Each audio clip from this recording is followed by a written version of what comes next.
होला दरदिया पिसा हरदिया बतिया मान ए राजा जी। होला दरदिया पिसा हरदिया बतिया मान ए राजा जी। माई तोहर सूत से अपने कोठरिया जगवले अइहा ए राजा जी।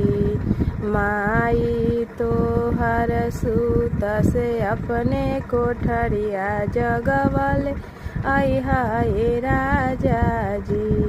जगवले अइहा बोलवले अइहा लियवले अइहा ए राजा जी।